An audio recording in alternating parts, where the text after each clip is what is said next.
పవన్ కళ్యాణ్ తిరుపతి నుండి పోటీ చేయడానికి రెడీ అవుతున్నారు. ఇది ఆల్రెడీ నిన్న అంతా టచ్ చేస్తున్నటువంటి మనం కూడా మొన్న కూడా మాట్లాడుకున్నాం. ఆయన అక్కడ ఉన్న నాయకులతో మాట్లాడుతున్నారు ఇది అన్నటువంటిది. అయితే అప్పుడు మరి జగన్ ఏం చేస్తారు? ఇప్పుడున్న అభినయ్ రెడ్డినే పెడతారా?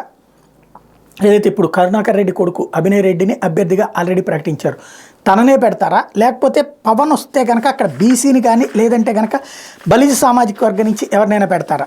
ఒక బలిజ ఉన్నప్పుడు వేరే వాళ్ళని పెట్టడం బీసీ వైపుకే మొగ్గు చూపుతారన్నట్టు ఉంది. అయితే అక్కడ మేయర్ శిరీష పేరు వినబడుతుంది.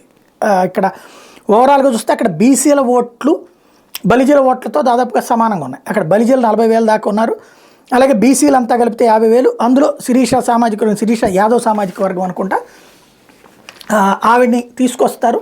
అప్పుడు మేయర్ వచ్చేటప్పటికి అభినయ్ రెడ్డికి ఇస్తారు అన్నటువంటి ప్రచారం జరుగుతోంది. అది ఎంతవరకు వాస్తవం తెలియదు, కేవలం ప్రచారం మాత్రమే.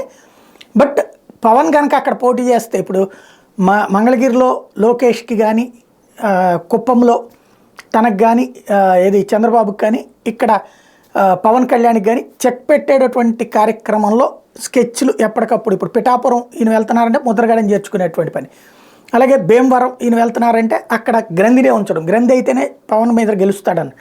ఇప్పుడు పవన్ తిరుపతి అంటే తిరుపతి అక్కడి నుంచి కూడా ప్రిపేర్డ్. ఇది ప్రస్తుతం వైసీపీ వేస్తున్న స్కెచ్, ఎస్పెషల్లీ పవన్ ప్రధానమైనటువంటి టార్గెట్గా నడుస్తోంది.